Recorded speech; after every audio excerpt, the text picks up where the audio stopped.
Anonymous. We are anonymous.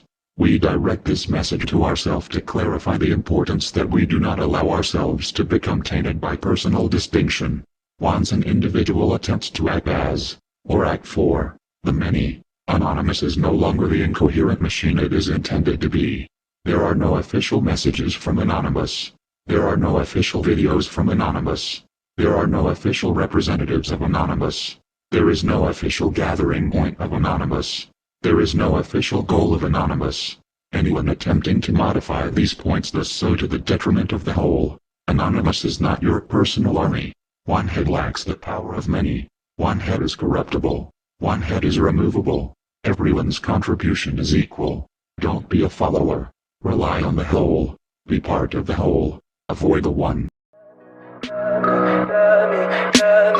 Tell me pretty lies, look me in the face, tell me that you love me.